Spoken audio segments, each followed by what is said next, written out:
Em nome do Pai, do Filho, do Espírito Santo. Amém. Reflexão do dia 18 de setembro de 2024, 24ª semana do Tempo Comum, quarta-feira, cor litúrgica verde. Santo do dia, São José de Cupertino, o padroeiro dos estudantes. Século XVII, Itália. Quando José Maria Deza nasceu, em 17 de junho de 1603, na cidadezinha de Cupertino, na província italiana de Lecce, sua família não levava uma vida fácil. Seu pai estava cheio de dívida, morreu totalmente endividado.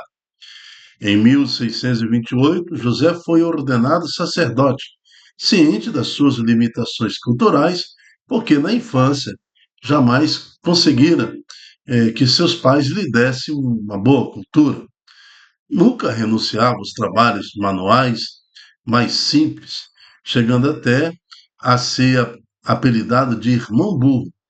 No entanto, dedicava-se ao serviço dos mais pobres e também já manifestava alguns dons. Cada vez que ele falava o nome de Jesus e de Maria, orando, rezando, ele levitava, né? Contudo, quem o ouvia falar reconhecia nele a luz de uma teologia madura, com o qual fazia debates profundos. Era o dom de ciência infundido que Deus revelava o conhecimento ao homem, que o tornou um grande sábio. Aliás, até São José de Cupertino, ele foi requerido pelos inquisidores que queriam saber dele direitinho, que negócio é esse desse dom de estar levitando. Então, enquanto ele estava lá diante dos inquisitores, ele, ao falar o nome de Maria, falar o nome de Jesus, levitou, automaticamente levitou. Então, todos aqueles juízes acabaram também entrando em êxtase e glorificando a Deus, porque era um grande mistério. São José de Cupertino, o padroeiro dos estudantes. Por que é padroeiro dos estudantes? Porque ele tinha grande dificuldade é, da ciência humana, de cultura humana, de estudar. Ele conseguiu ser sacerdote praticamente sem nenhum estudo, somente na graça do Senhor. Rogai por nós. Estamos reunidos em nome do Pai, do Filho e do Espírito Santo. Amém. Na primeira leitura de hoje, em 1 Coríntios, capítulo 12, Paulo vai nos lembrar que ser igreja também é um ambiente onde nós devemos manifestar o amor em forma de caridade. Nenhum dom, nada de ciência, de milagre, nada disso vale a pena se não tivermos caridade. A caridade, o amor, como a expressão da verdadeira religião para Cristo. Começa assim, irmãos, aspirais os dons mais elevados. Eu vou ainda mostrar-vos um caminho incomparavelmente superior. Se eu falasse todas as línguas, a dos homens e a dos anjos, mas não tivesse caridade, eu seria como um bronze que soa ou um símbolo que retine. E se eu tivesse o dom de profecia, se conhecesse todos os mistérios e toda a ciência, se tivesse toda a fé, a ponto de transportar montanhas, mas se não tivesse caridade, eu não seria nada. Se eu gastasse todos os meus bens para o sustento dos pobres, se entregasse o meu corpo a chamas, mas não tivesse caridade, isso de nada me serviria. A caridade é paciente, é benigna, não é invejosa, não é vaidosa, não se ensoberbece, não faz nada de inconveniente, não é interesseira, não se encolariza, não guarda rancor, não se alegra com a iniquidade, mas regozija-se com a verdade. Suporta tudo, crê tudo, espera tudo, desculpa tudo. A caridade não acabará nunca. As profecias desaparecerão, as línguas cessarão, a ciência desaparecerá. Com efeito, o nosso conhecimento é limitado e a nossa profecia é imperfeita. Mas quando vier o que é perfeito, desaparecerá o que é imperfeito. Quando eu era criança, falava como criança, pensava como criança, raciocinava como criança. Quando me tornei adulto, rejeitei o que era próprio de criança. Agora nós vemos no espelho, confusamente, mas então veremos face a face. Agora conheço apenas o modo imperfeito, mas então conhecerei como sou conhecido. Atualmente permanecem três coisas: fé, esperança, caridade. Mas a maior delas é a caridade. Palavra do Senhor, graças a Deus. Paulo cita agora aqui esta imperfeição humana, né? Mas a imperfeição humana, ele está lembrando também, fazendo a comparação de que quando ele era criança, ele falava como criança, pensava como criança, raciocinava como criança. Mas agora, quando ele se torna adulto, a criança ainda está nele, mas ele rejeita agora as coisas que são próprias de criança. Então, nessa comparação, ele fala: agora conheço apenas o modo imperfeito. Eu raciocínio, tem toda a lógica humana, né, que está dentro do meu ser. Então, eu tenho uma visão ainda ofuscada. Mas, rapidamente, chegará em mim o que é perfeito.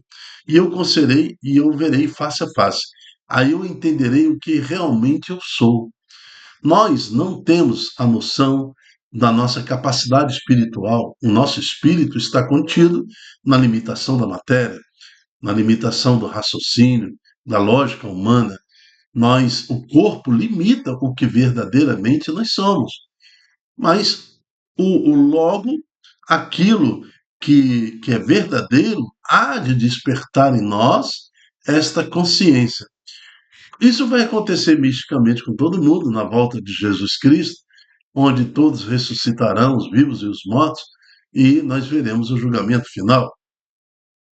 E também acontece na nossa morte, né? Nós temos alguns santos que já contemplam esta realidade diante de Deus. Atualmente, enquanto nós estamos vivendo essa expectativa de um dia nos entendermos como nós somos e também ver face a face o nosso Deus, nós temos que viver a dimensão da fé, da esperança e da caridade, sendo que a maior delas é a caridade. É por onde a igreja se expressa, é por onde o Cristo cresce para que nós possamos evangelizar e convencer almas perdidas neste mundo para retorno a Cristo Jesus, a caridade.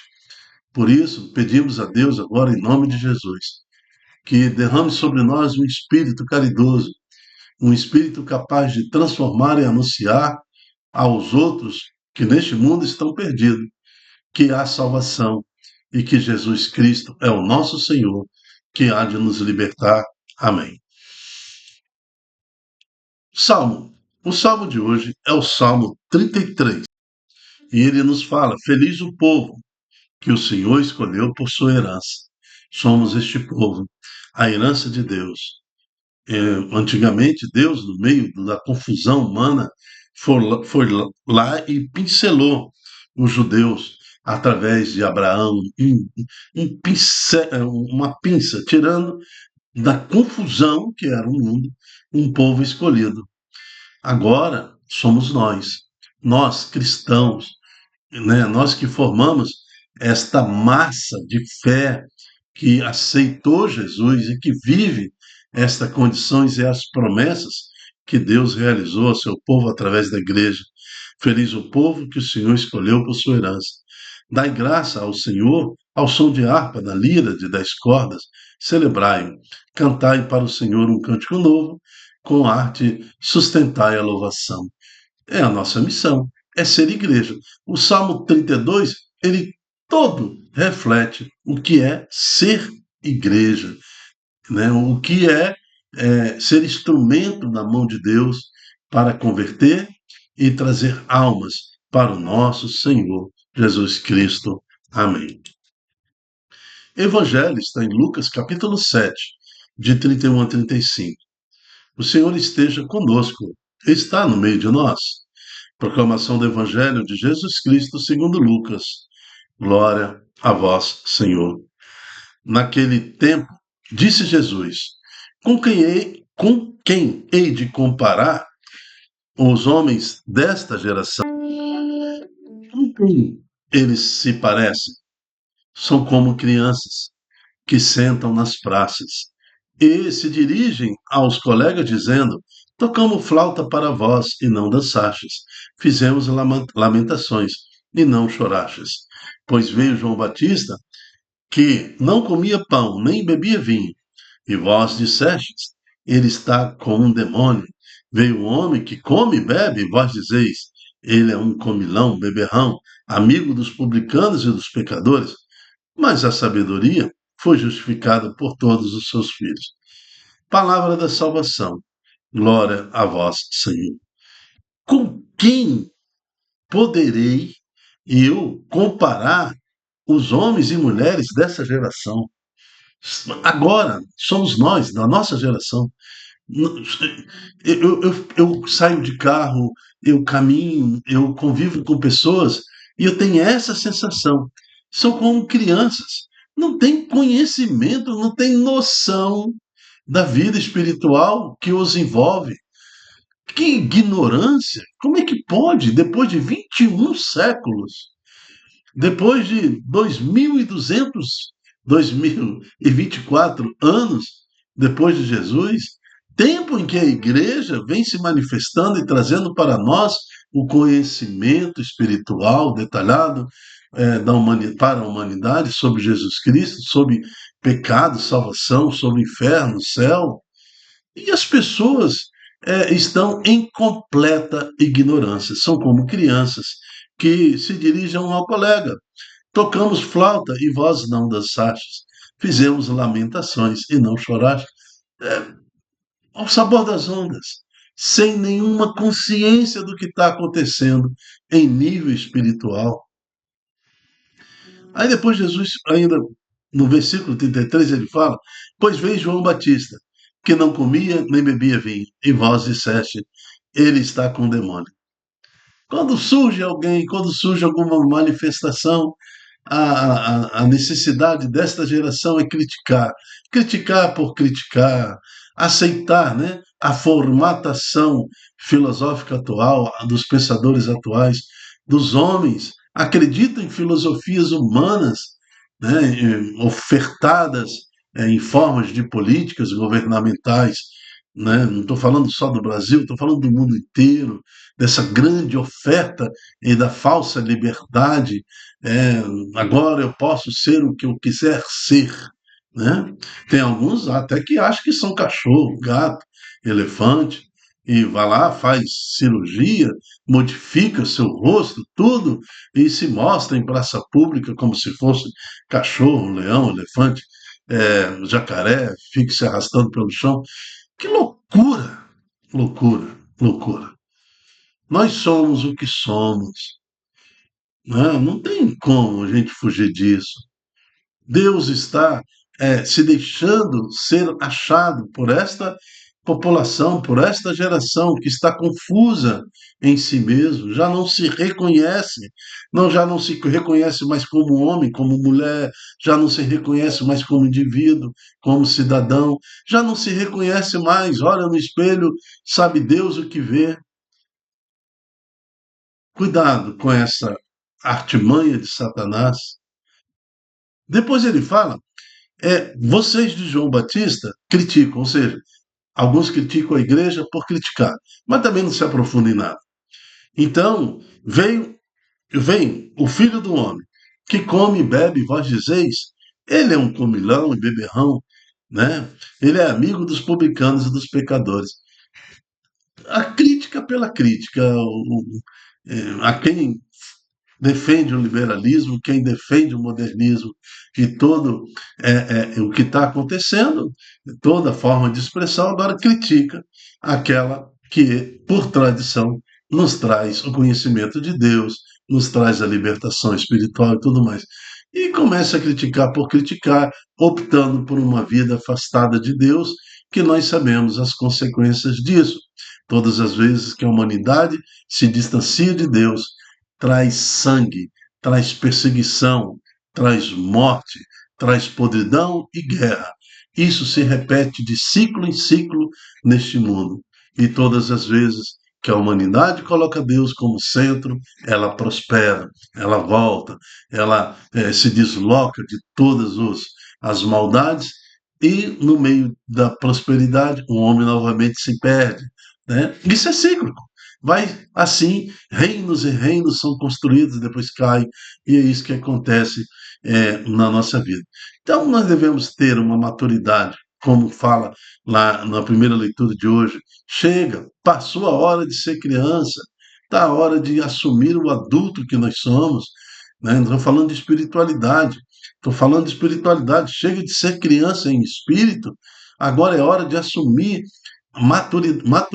de forma mais madura a resposta a Cristo que nós temos que dar a este mundo. Ou nós vamos seguir a multidão que caminha para a porta aberta. A porta que leva ao inferno é larga, ela é espaçosa.